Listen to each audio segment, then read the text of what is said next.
From the Wright brothers flying into the history books to seeing the world whilst being paid, a pilot's life seems like a dream to anyone trying to escape the reality of a 9-to-5 office job.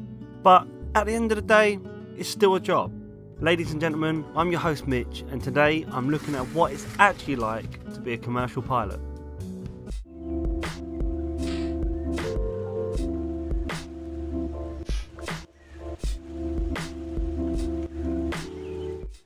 Being a pilot has always been a dream for kids everywhere growing up, and adults have always been blindsided by the glitz and glam of jet setting to exotic locations for free. However, the road to becoming a pilot is far from easy, and it's not what you'd expect once you've finally obtained your wings. Obtaining your wings is the first step into gaining access to the cockpit, and probably the hardest. There are plenty of must-haves that every pilot will have gone through to be where they are today, so let's break down what you actually need.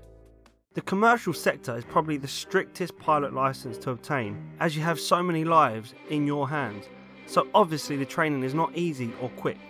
The initial frozen air transport pilot license, also known as the FATPL, will take around 18 months to 2 years to complete, with an airline backing you and a hefty £40,000 to £120,000 price tag as a sort of loan from them. Or you can do this off your own back when you have the funds, in which case it will take considerably longer. The FATPL consists of 14 ground examinations, which include tests on law, aircraft knowledge, all the way down to meteorology.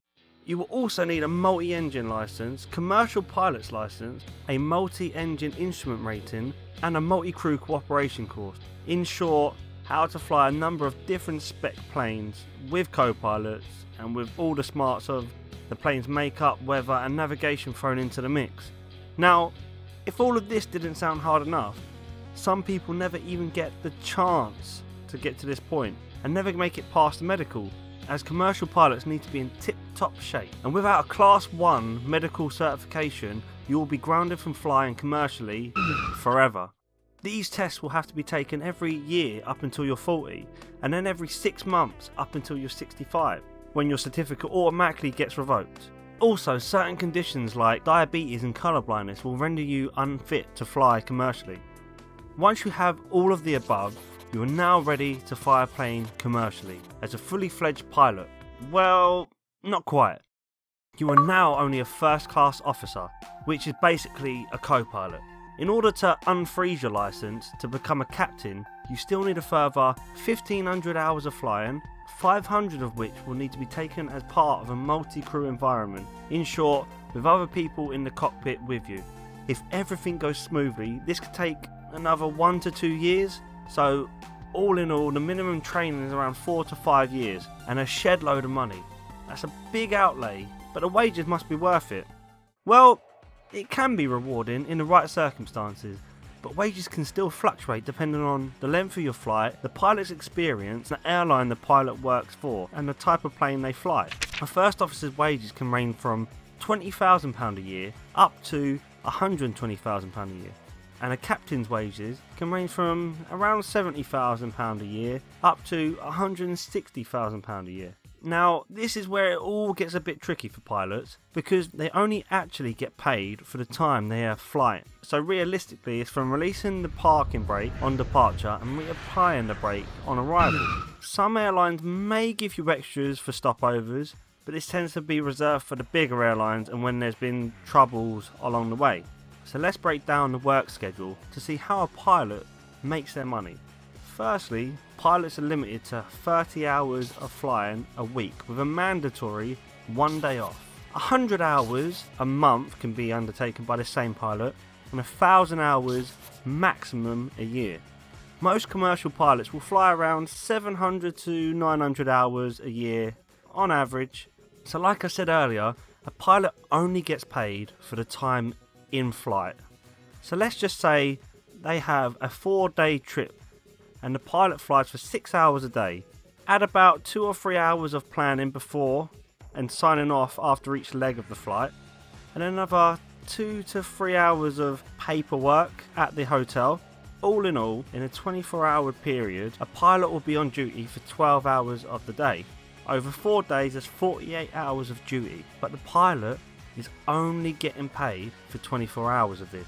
And remember, a pilot can only fly a maximum of 30 hours a week, so they're getting pretty close to the limit. Add in a mandatory 1 day off and you have a full schedule for a pilot whilst being away from home in the hotels. Now, in retrospect, a person who works a 9 to 5 job will work 40 hours a week with an average of 1 hour commute each way, taking the tally up to around 50 hours a week, and they'll be getting paid the majority of the time, and they'll be at home every night. That half-hour unpaid lunch break you take on your normal job doesn't seem such a bad thing now, does it?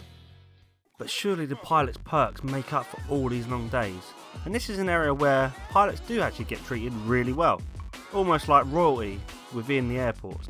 Their decision is final on any flight that they're in control of. As for staff travel, a pilot will get up to 90% off travel prices with their respective airline and partners, and a very, very high priority for good seats. Some airlines will even put a captain above customers and put them in first class no matter what. Not too shabby for the person who keeps their airline ticking over, I guess. But then again, for someone who spends their life stuck in a plane, it's only fair that on their days off they get a good seat. So there you have it, guys. That's what it's actually like to be a commercial pilot. It's not exactly the glam that you were expecting, with years spent training to only be paid for half the time you work. But on the plus side, do get nice staff travel and the chance to wear them aviators. Winning. These guys and girls are the real heroes that take us on our holidays, so I will salute you for being such hard workers. Hopefully you have learned something new, and stick around to subscribe for more content. Once again, I have been your host Mitch, and thanks for watching. Here's a fun little fact. Airline pilots will be given different meals on a flight, so that if one of them is struck down with food poisoning, the other pilot will still be okay to fly the plane in their absence.